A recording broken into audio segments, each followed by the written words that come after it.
Guys, जैसा कि हमने पिछले एपिसोड में जई फानडूम एंड स्लटर थ्रोन को देख पूरी तरह से हैरान हो गया और फिर वह वचन से पूछने लगा था कि आखिरकार तुम हो कौन। लेकिन वहीं हम देखते हैं कि हच अभी इसे इतना आसानी से छोड़ने वाला नहीं होता और कहता है कि अब तुम बहुत ही जल्द इसके बारे में जान जाओगे, लेकिन बड़े अफसोस की बात है कि तुम उसके बाद जिंदा भी नहीं रह पाओगे। लेकिन फिर भी हम देखते हैं कि जेफन इतना आसानी से मानने वाला नहीं होता, इसीलिए वो ही अपने पावर का यूज करके इसके अटैक को रोकने लगता है और फिर उसे कहता है कि तुम तो मुझे मारना चाहते हो, लेकिन क्या तुम्हें लगता है कि ये कोई मजाक है, क्योंकि तुम तो अभी केवल लेवल 8 में हो और इसीलिए चलो मैं भी देखता हूँ कि तुम डिवाइन सिल थ्रोन के पावर को कब तक यूज कर पाते हो। इसके बाद हम देखते हैं कि जेफा ने अपने great wilderness of slaughter के पावर को एक्टिवेट कर लिया था और इसका यूज करके हाउ चन के ऊपर अटैक करने के लिए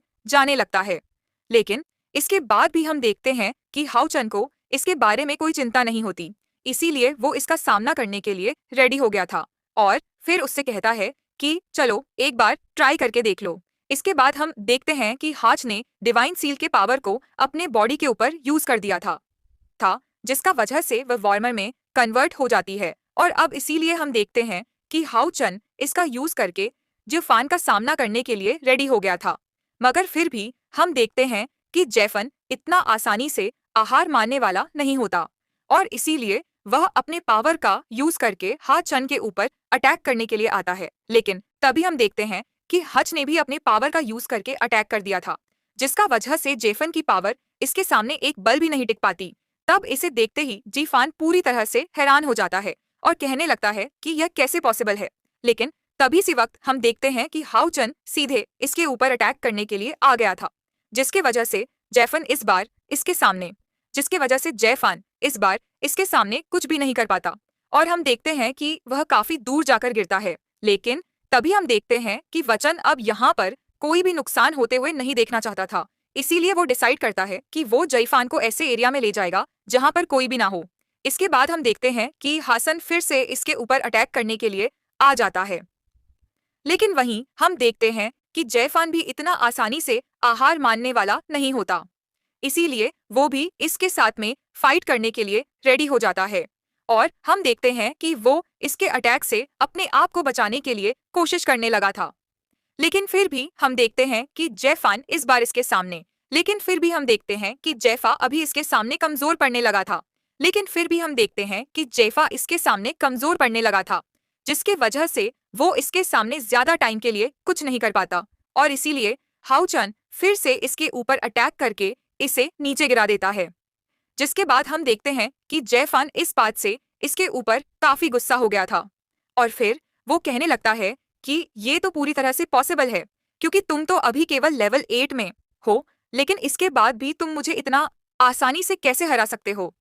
इसके बाद हम देखते हैं कि जफान इसके ऊपर अटैक करने के लिए आ गया था, लेकिन इसके बाद भी हम देखते हैं कि वचन को इसके बारे में कोई चिंता नहीं होती, इसीलिए वह अपने पावर का यूज करके इस बार भी इसे बहुत ही आसानी से रोक लेता है और फिर हम देखते हैं कि उसने उस पर अटैक करके उसे नीचे गिरा दिया था। जिसके बाद हम देखते हैं कि जैफा की हालत काफी खराब हो गई थी, क्योंकि वह हवचन का सामना करने के लिए अपनी पूरी कोशिश कर रहा था, लेकिन इसके बाद भी वो इसके साथ सामने कुछ नहीं कर पा रहा होता। तभी वचन कहने लगता है कि शायद ये मेरे फादर का थ्रोन है, जिसके वजह से मुझे इसे यूज करने में कोई परेशानी नहीं हो रही और इसके अलावा ये तो बिल्कुल जाना पहचाना सा लग रहा है, जैसे कि जब मैंने एटर्निटी एंड क्रिएशन के थ्रोन के राती को फील किया था। तभी इसी बीच हम देखते हैं कि जेफन फिर से इसके ऊपर अटैक करने के लिए आने लगता है, जिस पर हाचन उसे कहता है कि जब तक मैं यहाँ पर हूँ तुम साउथ ईस्ट फॉरेस्ट की तरफ एक कदम भी नहीं जा सकते। इसके बाद हम देखते हैं कि हच ने अपने पावर का यूज करके इसके ऊपर अटैक कर दिया था, जिसे देख जयफान इसका सामना करने के लिए आता है, लेकिन इस बार भी हम देखते हैं कि वह इसके पावर के सामने कुछ भी नहीं कर पाता और आखिरकार वह इसके सामने फिर से कमजोर पड़ने लगता है। अब इस तरह से हम देखते हैं कि जयफान की हालत काफी खराब हो गई थी और इसे देख ऐसा लग रहा था कि अब वो हावचन के सामने कुछ भी नहीं कर पाएगा। लेकिन तभी इसी बीच हम देखते हैं कि उसे अरस की बात याद आती है, जिसने कहा था कि अगर तुम इसमें फेल हो गए तो फिर उसके बाद तुम्हें डिमन एम्परर के रथ का सामना करना होगा। अब इसीलिए हम देखते हैं कि जैफन इस बात से काफी डर जाता है और कहने लगता है कि नहीं, ऐसा नहीं हो सकता, क्योंकि मैं साउथ ईस्ट फोर्ट्रेस के ऊपर कब्जा जरूर करूंगा और मैं डिमन एम्पर को निराश नहीं करूंगा। इसके बाद हम देखते हैं कि जैफन फिर से अपने किसी पावर का यूज करने के लिए रेडी हो गया था, जिसे देख हाओ चन भी इस बात से हैरान हो जाता है और वो इसे रोकने के लिए कुछ भी नहीं करता। लेकिन तभी हम देखते हैं कि इसमें से निकलने वाली प्रेशर काफी खतरनाक होती है, जिसके वजह से कोई भी इसका सामने कुछ नहीं कर पाता।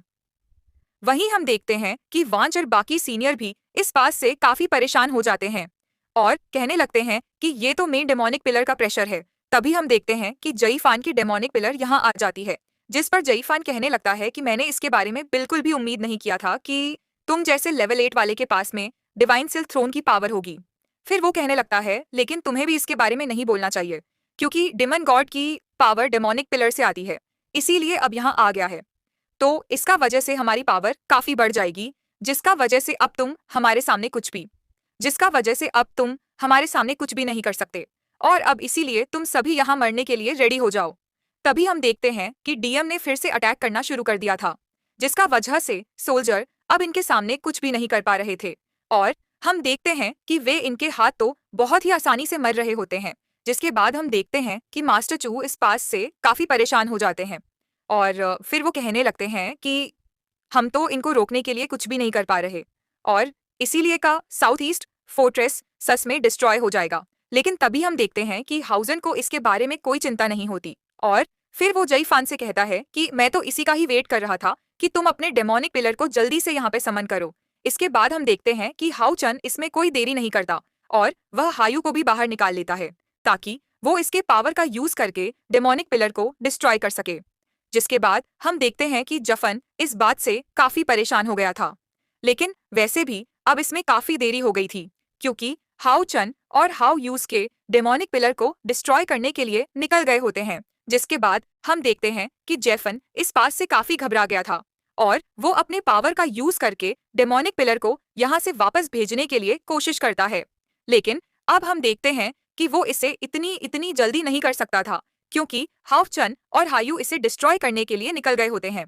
तब इसे देख सेफान इनको रोकने के लिए जाता है, लेकिन तभी हम देखते हैं कि हाच ने भी अपने पावर का यूज करके इसके ऊपर अटैक कर दिया था और फिर उससे कहता है कि इसमें काफी देरी हो गई। तभी इसी वक्त हम देखते हैं कि हाओयू ने इसके डेमोनिक पिलर को डिस्ट्रॉय कर दिया था, लेकिन जैफा ने भी इसे रोकने के लिए कुछ भी नहीं कर पाता और फिर हम देखते हैं कि हायू ने इसके आंखों के सामने ही इसे डिस्ट्रॉय कर दिया था। जिसके बाद हम देखते हैं कि बाकी सभी लोग भी इस बात से हैरान हो गए थे, क्योंकि आज तक इन्होंने ऐसा नजारा नहीं देखा था। तभी अचानक से हम देखते हैं कि हाच ने जफन के ऊपर भी अटैक कर दिया था। तभी अचानक से हम देखते हैं कि हाउ चन ने जयफान के ऊपर भी अटैक कर दिया था, जिसके वजह से उसके सारे डिमन भी यहाँ से गायब होने लगते हैं। तभी जयफान हाउ चन से कहने लगता है कि मुझे तुम्हारे हाथों से मरने का कोई अफसोस नहीं है, क्योंकि अब तो तुमने अपने आप को एक्सपोज कर दिया है और इसीलिए डिमन एम्परर अब तुम्हें नहीं छोड़ेंगे। लेकिन अभी भी हम देखते हैं कि हाउ चन को इसके बारे में कोई चिंता नहीं होती और वो इसके डिमन क्राउन को डिस्ट्रॉय करते हुए कहता है कि मुझे किसी का भी कोई डर नहीं है और मैं प्रॉमिस करता हूँ कि जो बाकी के 70 डिमन प्लेयर्स हैं मैं उनको भी एक एक करके डिस्ट्रॉय कर दूंगा। जिसके बाद हम देखते हैं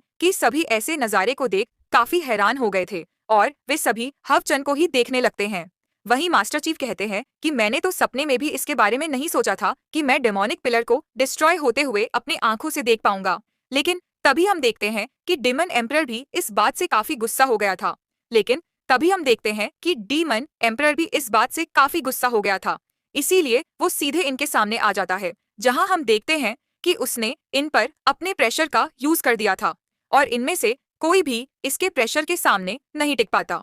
तभी डिमन एम्परर हाउचन से कहने लगता है कि तुम तो मुझे चैलेंज करना चाहते हो, लेकिन क्या तुम्हें पता है कि इसकी कीमत क्या है? लेकिन अभी भी हम देखते हैं कि हाउचन को इसके बारे में कोई चिंता नहीं होती और फिर वो हाउयू से पूछता है कि क्या तुम फाइनल स्टेप के लिए रेडी हो? तो इसी के साथ एपिसोड यहीं खत्म होता है। अगर एक्सप्लेनेशन अच्छी लगी हो तो इस वीडियो को लाइक और इस पर एक कमेंट जरूर कर देना। Thanks for watching.